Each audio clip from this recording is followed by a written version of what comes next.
On apprenait hier que Molson Coors entame une importante restructuration dans le but d'être moins dépendante du marché de la bière qui est en déclin.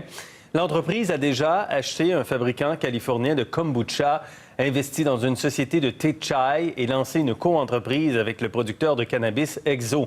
Philippe Wouters, éditeur de Bière et Plaisir, est à Ottawa avec nous ce soir. Monsieur Wouters, bonsoir. Bonsoir. Qu'est-ce qui se passe avec l'industrie de la bière traditionnelle en ce moment?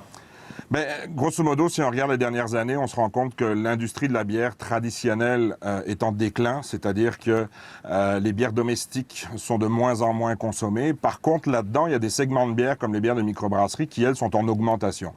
Donc, Molson s'adapte à un marché qui correspond plus forcément à une clientèle, puisque la clientèle vieillit, mais elle est également remplacée par une nouvelle clientèle. Oui.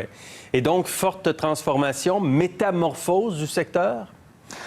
Métamorphose, peut-être pas. Par contre, Molson est une des premières compagnies qui, internationalement, a décidé clairement de s'identifier non plus comme brasseur, mais comme créateur de produits alcoolisés. Ça veut dire que, grosso modo, ils s'adaptent au marché et ils s'adaptent aussi à des changements de marché. Mais ça s'est déjà vu historiquement parlant. Dans les années 50, par exemple, les grands brasseurs se sont adaptés aussi aux produits en diminuant le goût du produit pour augmenter, grosso modo, les ventes des produits, puisqu'on a enlevé le goût du houblon, on a enlevé le goût de la bière pour remplacer par des bières très douces, faciles à boire, que l'on boit plus froides. Et on a augmenté le marketing puis le sentiment d'appartenance pour chaque marque.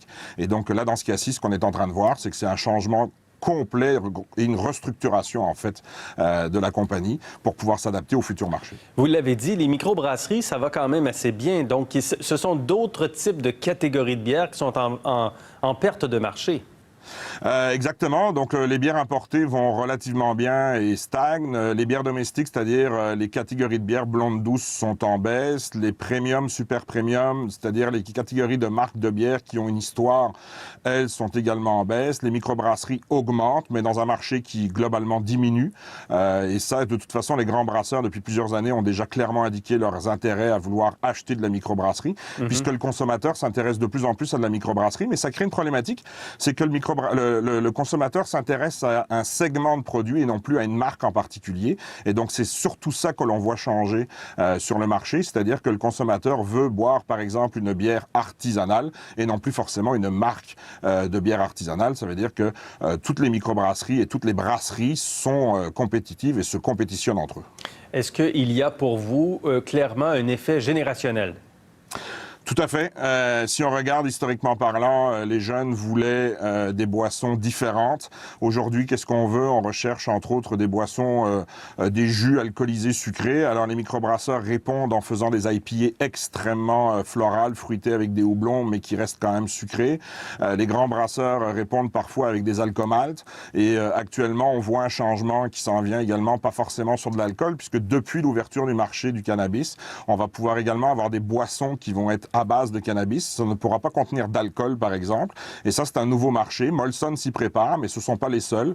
Je suis persuadé même que Labatt, qui est le grand concurrent de Molson, est en train également de regarder quelque chose de son côté, pour la simple et bonne raison que c'est un marché qui est très prometteur pour l'ensemble des grandes brasseries, qui ne deviennent même plus des grands brasseurs, puisque ça va être des grands producteurs de boissons.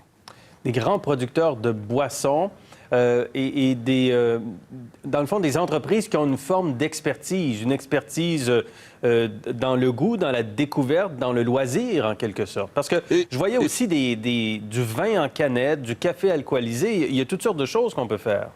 Mais ils ont surtout une expertise dans la vente. Et c'est grosso modo ça que Molson a présenté hier, c'est-à-dire ils vont retirer une partie des tâches administratives venant de certains employés pour des secteurs qui sont moins porteurs, pour les rediriger vers d'autres secteurs. Et Molson est partout. Donc ça veut dire qu'ils sont capables de vendre, ils sont capables de distribuer. Et le nerf de la guerre actuellement, c'est la position de la boisson sur les tablettes chez les détaillants. Et ça, effectivement, la tablette n'est pas extensible. Donc il va falloir avoir une force de vente qui va être capable d'être multidisciplinaire avec différents produits. Et Molson nous a tout simplement informé que c'est vers ça qu'il s'en allait, tout simplement. Et qu'est-ce que ça veut dire pour l'avenir des microbrasseries ou des nouveaux producteurs, des nouvelles brasseries qui arrivent sur le marché, que ces changements dans le marché actuellement? Mais les microbrasseries continuent de développer une expansion. Depuis à peu près 5 ans, on a une moyenne d'augmentation de microbrasseurs au Québec de 15 à 18%. Donc ça veut dire qu'on est rendu à peu près aux alentours de 230 permis.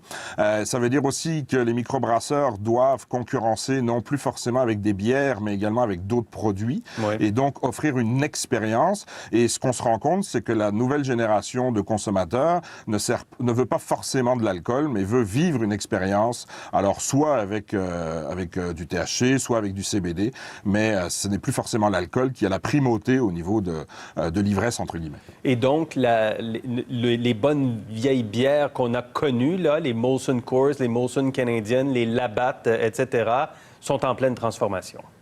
Oui, et d'ailleurs, Molson nous a déjà démontré qu'ils sont assez proactifs sur la création d'anciennes marques. La marque O'Keeffe qui vient de rentrer en magasin, historiquement parlant, la Laurentide, Labatt avec la Labatt 50 également. Donc, il y a un sentiment d'appartenance, de patriotisme.